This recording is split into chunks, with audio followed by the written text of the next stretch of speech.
Her BMW was smoking. Her boyfriend was lying.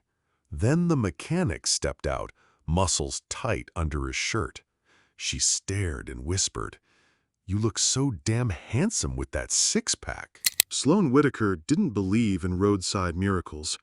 She believed in concierge numbers and boyfriends who solved things with access. That faith died on a humid Charlotte afternoon when her 2023 BMW hiccuped, lit every warning it owned, and exhaled steam on I-77. Horns hissed. Heat pressed through the glass. She was 25, thick, curvy, blouse damp. Her phone pulsed with 17 missed calls from Grayson Vale, ex of 3 hours, professional apologizer, amateur liar.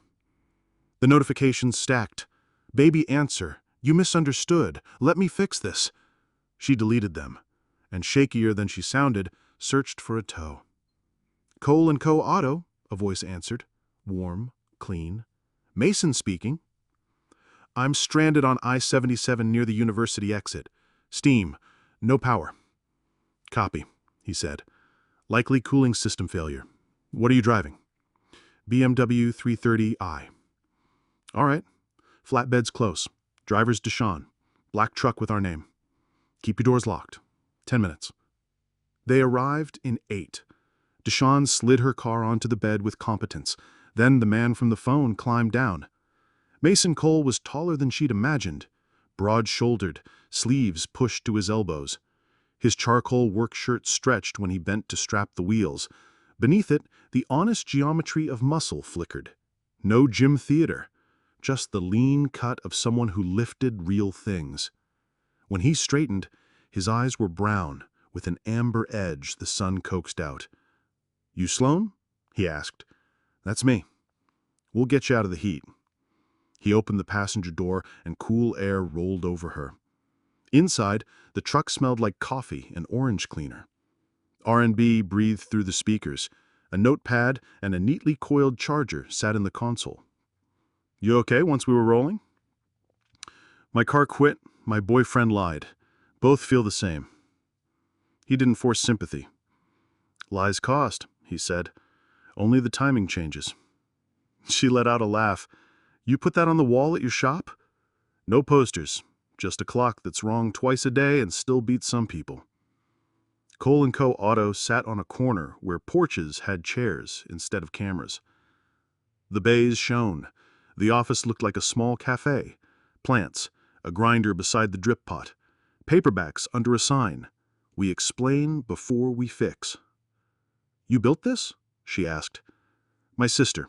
People worry less when a place feels human." He lifted the hood and began in a way that steadied her. No rushing, no guesses. He photographed, checked part numbers, read the scanner twice. Sloane watched through the glass, hands warming around coffee. Her phone lit again. Grayson. She answered because habit dies loud. "Where are you?" he said, charm sliding. "Let me send my guy. Don't let some random shop touch the car." "I chose this shop. I'm fine." "You're overreacting. What you think you saw wasn't—" "She was wearing your shirt. I'm done." He pivoted. "At least let me pay." "I can afford honesty," she said, and ended the call. An hour later, Mason came in with a tablet and a posture that promised no spin. "Truth," she said. "Water pump failed. Overheated the engine, stressed the thermostat, cooked 2 hoses. Replace all 3 and you're good." "How bad's the damage to my wallet?" "About $1,200 with OEM. Aftermarket shaves a little, but I won't use junk. I'll show you both." Numbers swam. Rent, groceries, the month's delicate math. Heat rose for a new reason. "Hey," he said gently. "Not pity. Presence. We can split it. Half now and half in 30 days. Or thirds. I'd rather you sleep." "You don't even know me." "I know bad timing. And decent people when I meet them." "What about getting around? Work won't wait." "I've got a loaner. '09 Civic. Cloth seats, manual windows, indestructible. No rental fee. Just don't ghost me." She laughed, and it cracked into something wetter. People don't offer that. They do, if they have it to offer. He walked her to the car and held the keys like a small ceremony. The Civic sat sun-faded and trustworthy. He showed her the spare, the radio quirk, where the extra key lived. When he leaned into the passenger side to point out the hood release, his shirt rode up, and the moment turned crystalline. The clean ladder of his abdomen, cut and effortless, a body built by living, not posing. Heat moved through her in a way that had nothing to do with weather. Text me if anything feels off, or if everything feels fine and you just want to say so. She looked up and saw what her life had lacked, a presence that matched its promises. No performance, no ledger behind a smile. Just steadiness in a work shirt. "Why are you helping me?" she asked, still suspicious of simple generosity. "Because it's the right size problem for me to solve, and you look like someone who pays it forward." She turned the key. The Civic started like it had been waiting to be useful. She eased out of the lot, checked the mirror, and caught him there, hand lifted in a wave, jaw dusted with stubble. Handsome that didn't announce until you were calm. At the light, she let her head tip back and breathed. Traffic stitched past with ordinary mercy. For the first time in months, she felt quiet now. No rope lines, no performance. Just a car that ran, a plan she could afford, and the sense that in a bright bay of steel, a good man kept his word as easily as his tools. Her phone thrummed again and she let it. The arrow turned green. She drove towards a smaller, truer version of herself, hair escaping its clip. And before she could stop it, a thought warmed into a whisper she didn't mean for anyone to hear.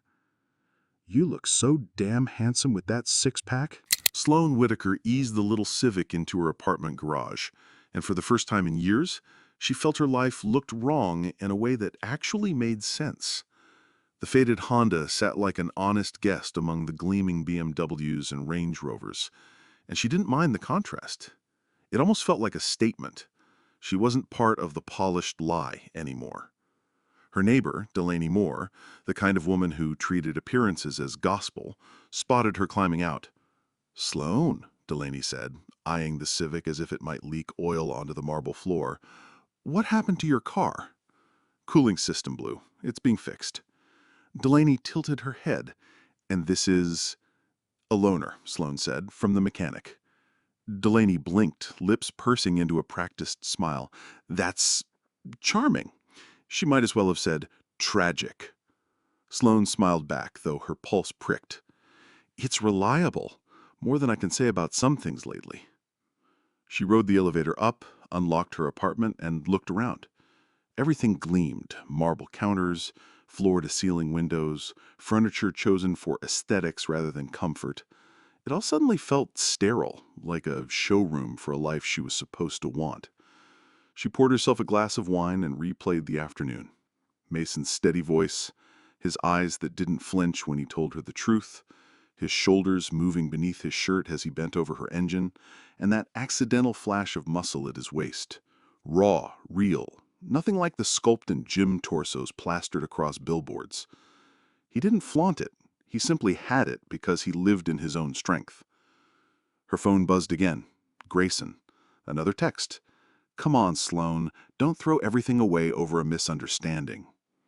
She set the phone face down, finished her wine and muttered, "You're the misunderstanding." The next day, she stopped by Cole & Co. Auto to sign the payment plan Mason had offered. The Civic had carried her to work without complaint, its engine humming like a reminder that function mattered more than form. The shop was spotless, unexpected for a place that smelled faintly of oil and steel. A small waiting area looked like a cozy coffee house, complete with succulents and worn novels on the shelf. Customers sat relaxed, sipping from paper cups. It didn't feel like a place people dreaded. Mason emerged from the bay, wiping his hands on a clean rag. His shirt clung slightly in the heat, and Sloane caught her breath at the sculpted outline beneath it. Six-pack, hard chest, shoulders wide enough to block out the light for a second. "You made it," he said with a small smile. "Of course, I wanted to handle paperwork." "No rush. Your Civic treating you okay? Better than okay. I kind of like it. Don't tell your BMW, he teased, and she laughed. He sat her down with the payment forms. Plain language, nothing buried. You can pay all at once or split it, whatever works for you. I don't tack on hidden interest.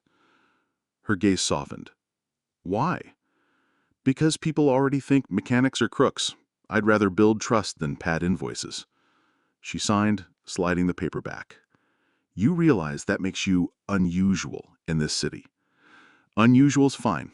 Usual hasn't done most people favors. That night, her best friend Paige dropped by with takeout and questions. Paige had a talent for reading Sloane's moods before Sloane admitted them. So, Paige said, handing her a carton of lo mein, how's heartbreak treating you? Surprisingly well. Grayson's still trying, but I'm not buying. Good. He's slime. And yet, you look different. Calmer. What happened? I hesitated, then smiled. I met someone. Not like that, just someone honest. The mechanic fixing my car. Paige nearly dropped her chopsticks. You're telling me Miss Designer Labels is crushing on a man who spends his days elbow deep in engines? I didn't say crushing. You didn't have to. Your face says it.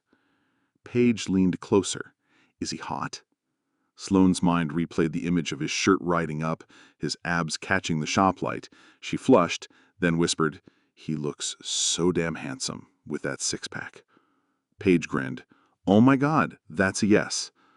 It's more than that, Sloane said. He treated me like a person. Not a client, not a trophy, just me. That's dangerous, Paige said, though her eyes softened. But you deserve that. Just be careful. Don't let rebound feelings trick you. I'm not rebounding. I'm realizing. 2 days later, Mason called. Parts are in. Want to pick up your BMW tomorrow evening? Relief and disappointment tangled in Sloane's chest. She was grateful to have her car back, but strangely reluctant to give up the Civic and the excuse to see him. When she arrived, the BMW gleamed, repaired and humming like new. He handed her the keys, but his gaze lingered. How's the Civic? Perfect. Better than some people I know. Glad it helped. I hesitated, then asked, Can I thank you properly? Coffee, maybe. His brows rose, cautious. Coffee? Yes, just coffee, because I enjoyed talking with you. He studied her, like a man checking an engine for hidden issues. Finally, he nodded. All right, but I picked the place. Deal, she said, heart skipping. Saturday morning, she found herself standing outside a quirky coffee shop in the Noda district, dressed down in jeans and a sweater instead of the curated outfits her old crowd expected. The place smelled of beans and cinnamon, walls lined with local art. Mason was already inside, reading a paperback, shoulders filling the booth. He looked up, smiled small but real. You came. I said I would. They talked for hours about family, about his sister who taught kids car basics, about her job in marketing. She confessed she was tired of networking events where everyone measured worth by income, and he admitted that he hated how people assumed his job defined his intelligence. By the time she left, she realized something terrifying. She wanted to see him again badly. As she slid into her BMW, her phone buzzed with a text from Grayson. Saw you in Noda. Since when do you hang out there? She deleted it without reply, turned the ignition, and thought only of Mason's steady eyes, his honest smile, and the quiet thrill of discovering something real. For the first time in her life, she didn't crave luxury. She craved him. Sloane never imagined clay would be the thing that made her heart race.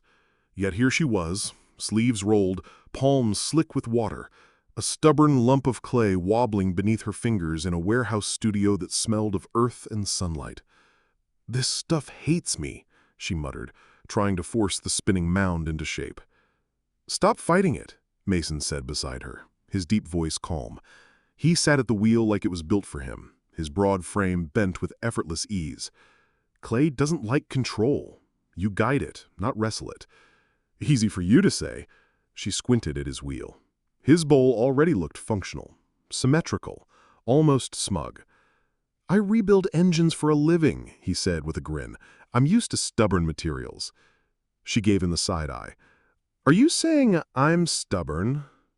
He glanced at her clay, collapsing in protest, and raised a brow. "I'm saying you're used to getting results by sheer will. Doesn't always work here." Heat rushed into her cheeks, not just from embarrassment, though she felt that, but from the weight of his gaze. Honest, steady, like he could see parts of her no one else had taken time to notice. She slowed her hands, softened her grip, and let the clay center itself beneath her touch. Gradually, something resembling a bowl emerged.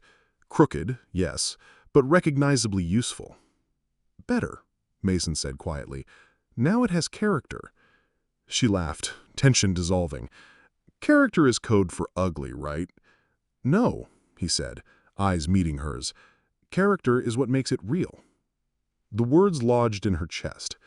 For years, her relationships had been with men who built images, not lives. Perfect haircuts, perfect smiles, perfect lies. Grayson had flaunted a penthouse and tailored suits, but his character? Hollow. Mason, with clay on his forearms and sweat darkening his work shirt, radiated more strength than any banker in her old circle. After the class, they walked to his Bronco, restored to gleaming bronze and black, a beast of a truck that rumbled with pride. He opened the passenger door with a gentleman's ease. "You drive this?" she asked, running her hand over the polished dash as they pulled away. 3 years of weekends. Cash helped with the bodywork. I did the engine and interior. "It's gorgeous." "Thanks." He kept his eyes on the road. "It's like art you can drive." She studied him as the sun caught his jaw, tracing the shadow of stubble. He didn't preen, he didn't try, and yet, sitting on that Bronco, he looked like the most attractive man she'd ever known. She thought again of his shirt riding up in the shop, that sculpted torso revealed like a secret. She swallowed, pulse skipping. "Where now to?" she asked. "Barbecue place down the road. Cash swears it's the best in Charlotte." Barbecue wasn't her usual scene. She was used to polished servers with wine lists, not neon signs and picnic tables. But when Mason ordered pulled pork and mac and cheese for both of them, something in her unclenched. "This is incredible," she admitted after the first bite. "Juicy, smoky, messy in the best way." "Better than the rooftop steakhouse?" he asked with a teasing glint. "Infinitely." She licked sauce from her thumb, then noticed him watching, his gaze quick, hungry, before he looked away. "Sorry," he cleared his throat. "Didn't mean to stare." "Don't apologize," she whispered, more boldly than she expected. Their conversation drifted to families, goals, Charlotte's rapid development. Mason spoke with passion about his sister River's work teaching kids automotive basics, about how his father's death had pushed him to master cars, about wanting to build a shop that mattered to the community. "And you?" he asked. "What do you want, really?" She hesitated, chewing slow. "For so long, I thought I wanted what Grayson gave me. Fancy dinners, status, stability through someone else's success. But now," she looked at him, really looked. "Now I want something real, something I can trust." The silence that followed wasn't awkward, it was electric. A week later, they met again, this time at a local fair. Mason won her a stuffed bear at the ring toss. She laughed until her sides hurt when he got pulled into a dunk tank challenge by kids who recognized him from Rivers' program. Watching him climb out, shirt clinging to that chest and six-pack defined beneath the fabric, Sloane whispered under her breath, "God, you look so damn handsome." He caught her looking. "What?" "Nothing," she said quickly, heat rising. But the words stayed, echoing inside her as they walked hand in hand past lights and rides. Her friends didn't understand. "You can't be serious," Paige said over wine the next evening. "A mechanic, Sloane? Come on, he's probably nice, but you've dated men who could take you to Paris for the weekend." "Paris with liars," Sloane shot back. "I don't want that anymore." "What do you want?" Her voice softened. "Someone who looks at me like a person, not a prize. Paige studied her for a long moment, then sighed. Be careful. Nice men break hearts too. Sloane nodded, but her chest felt steady. This wasn't about nice. This was about truth. Their first kiss came sooner than either expected. It was late after another long evening together, the Bronco parked in front of her apartment. He walked her up, hands shoved in his pockets, shoulders taut with restraint. I had a good time, she said softly, heart hammering. Me too. But maybe this isn't... She cut him off, stepping closer. Stop overthinking. Then she kissed him. It wasn't polite, wasn't hesitant. It was weeks of tension, of unspoken words, of staring at the outline of his muscles beneath his shirt and imagining what honesty might feel like pressed against her. His hand cupped her waist, strong, sure, pulling her flush. The world fell away. When they finally broke apart, both breathing ragged, he whispered, Sloane, are you sure? She touched his jaw, eyes steady. I've never been more sure. And in that moment, she realized she wasn't falling into another performance. She was falling into something real. The morning after their first kiss, Sloane woke with her lips still tingling, her body humming like a car engine that refused to cool down. She dreamt of Mason's hand at her waist, the heat of his chest pressed against her, the honesty in his whisper. Are you sure? She'd whispered back, I've never been more sure. But certainty didn't silence the outside world. By Monday, Grayson Vale staged his first comeback attempt. He appeared at her office reception, holding roses like a stage prop. The receptionist called up, nervous. There's a Mr. Vale here. Says he's your boyfriend. Sloane's chest tightened, but her voice stayed steady. Tell him I don't have a boyfriend. 5 minutes later, her phone buzzed with his text.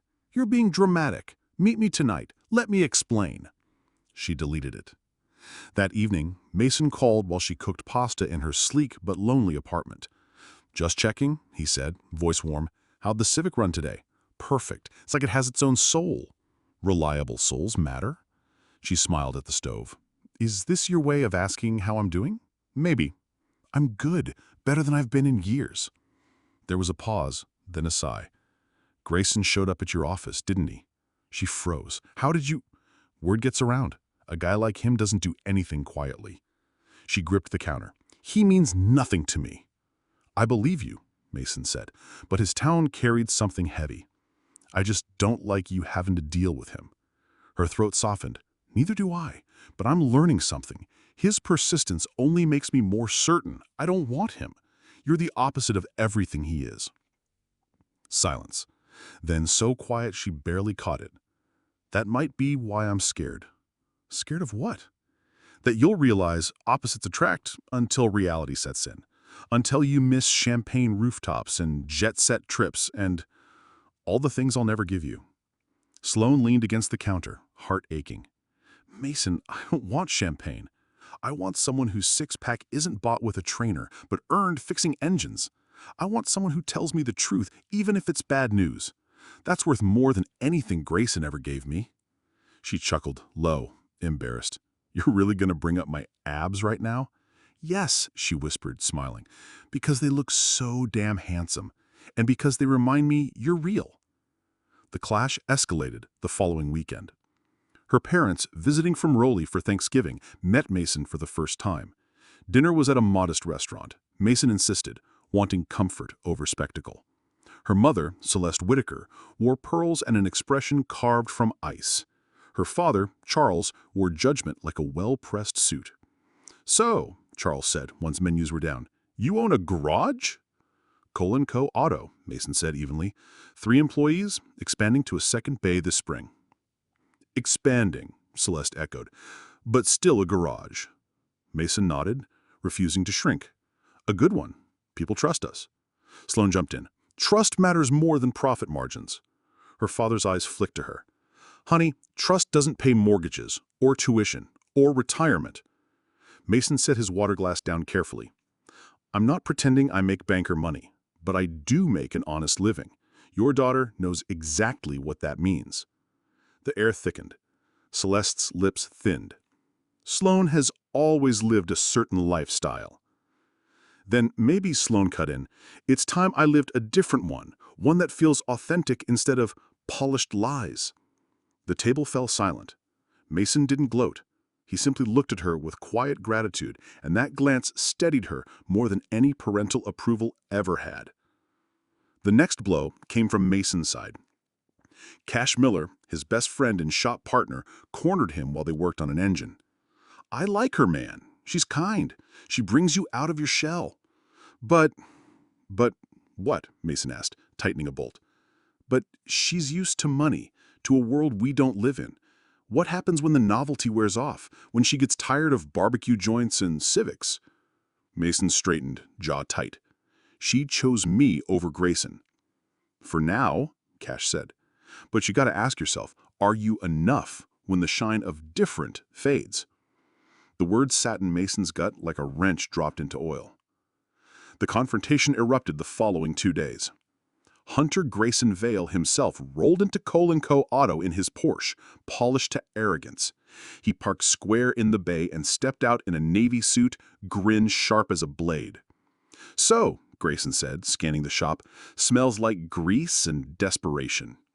Mason wiped his hands calmly. "You need service, or just here to flex?"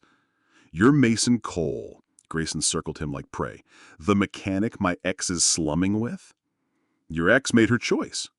"Please," Grayson laughed. "She's confused. We come from the same world. She'll get bored of you." Mason's jaw flexed. "Funny thing, you had her and still cheated. Maybe boredom was yours, not hers." Grayson's smile faltered. "Careful. You don't know who you're dealing with." "I know exactly who. The man who taught her what lies taste like, and the reason she values truth now."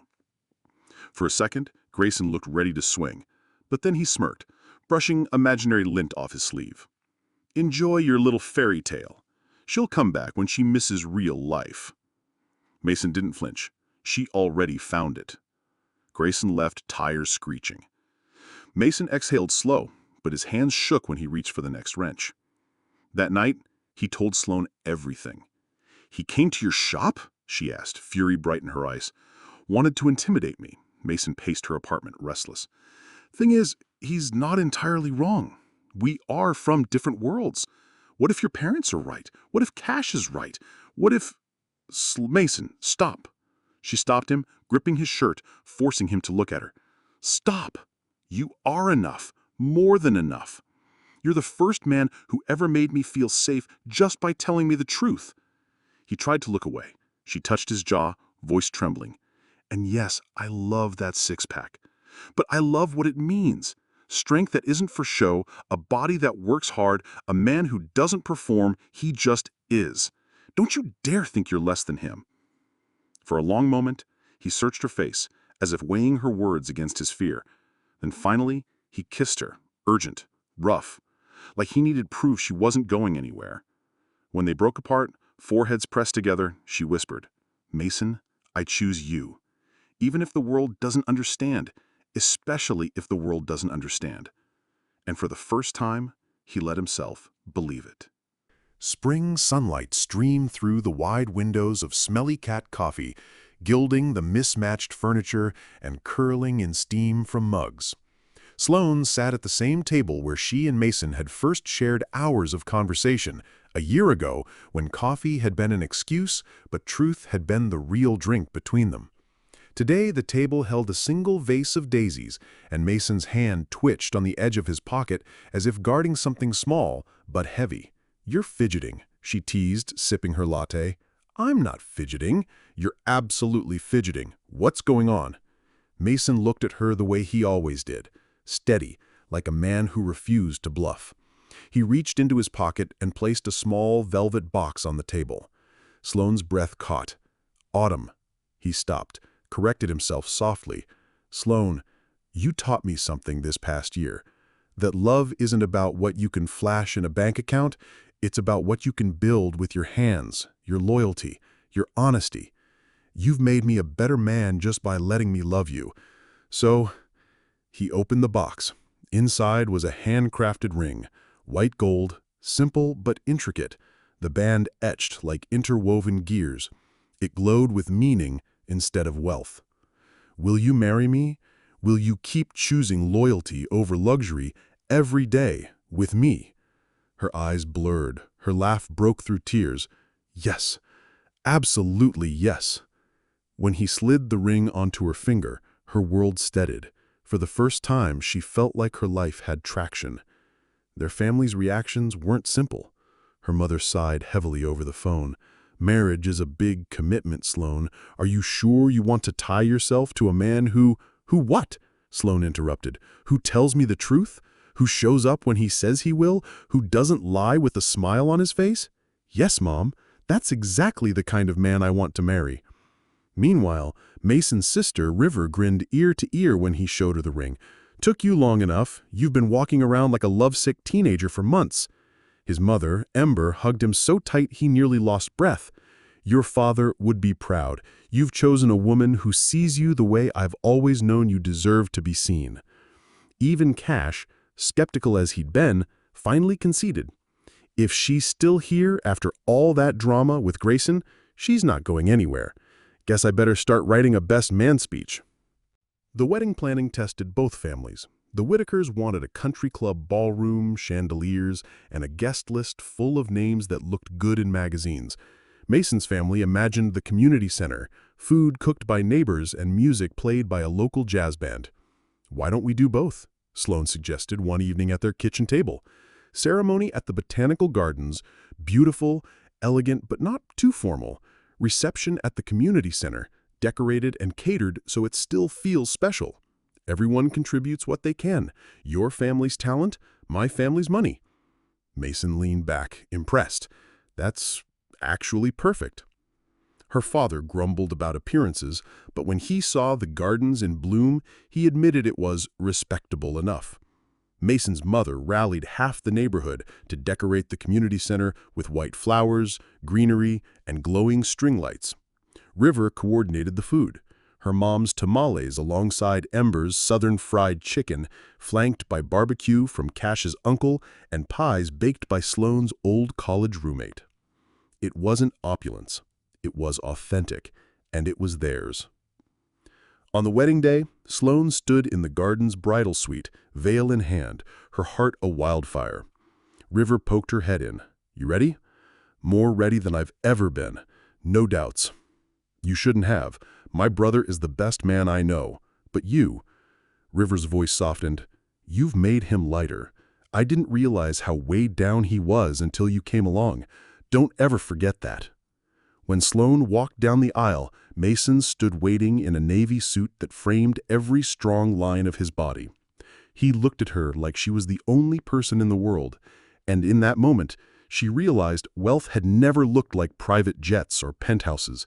Wealth was this, the expression in his eyes, the promise in his stance, the solidity of the man who chose her back. Their vows were simple. A year ago, my car broke down, and Mason showed me kindness without expecting anything in return. Today, I promise to give him that same loyalty every day, forever. A year ago, Mason said, voice deep, steady, you trusted me to fix your car. Then you trusted me with your heart. Today, I promise to be worthy of that trust every day for the rest of our lives. Atlas, their pottery instructor turned ordained officiant, grinned as he closed. By the power vested in me and by the strength of clay that doesn't crumble, I pronounce you husband and wife. Mason, kiss your bride. The kiss drew cheers that echoed through the garden. The reception at the community center felt like stepping into a dream stitched together by love. String lights twinkled overhead, music swelled from a local jazz quartet, and people from every part of their journey mingled. Sloane's sorority sisters chatting with Mason's shop apprentices, her parents tasting Ember's tamales, Mason's old customers dancing beside Paige, who admitted later, okay, fine, he's perfect for you. Cash's toast nearly broke Mason. This is the best wedding I've ever been to, because it's not a performance. It's two people building something real. To Mason and Sloane, who remind us that loyalty is sexier than luxury. River followed, raising her glass, and to Sloane, who proved that when the right person loves you, they love you for who you are, not what you can provide. Sloane squeezed Mason's hand, whispering, "See, even your sister approves." "She approved long before today," Mason whispered back. That night, as they swayed together on the dance floor, her head against his chest, Mason murmured, "Mrs. Cole, how's it feel?" She smiled into him. "Like home." "What's next for us? Honeymoon in Asheville, then life." "No regrets?" "Only one," she teased, "that it took me so long to see the difference between wealth and richness." "What's the difference?" "Wealth is what you hoard. Richness is what you build. Relationships, love, loyalty. And Mason, we're rich." He kissed her, deep and certain. "Ready forever?" "I've been ready since the day you loaned me that old Civic." 2 years later, Sloane stood in the same waiting area of Cole & Company Auto. But this time, she wasn't stranded. She was holding their 6-month-old daughter, Grace, while Mason finished a job in the Bay. Grace's tiny fists reached for the toys in the corner, babbling happily. Marcus, now working full-time as an apprentice, chuckled. "Think she'll be a mechanic like her dad?" "Or stubborn like her mom," Sloane said with a laugh. Mason emerged, wiping his hands, his shirt clinging to the same sculpted body she still marveled at. He caught her eye and whispered, "You still look so damn handsome with that six-pack." He grinned, kissed her forehead, and wrapped an arm around her. "And you still look like the woman who saved me from living small." Together, with Grace between them, they walked out of the shop into the evening sun, ready for whatever came next, not with money, but with loyalty, love, and the richness of a life they'd built together. The end.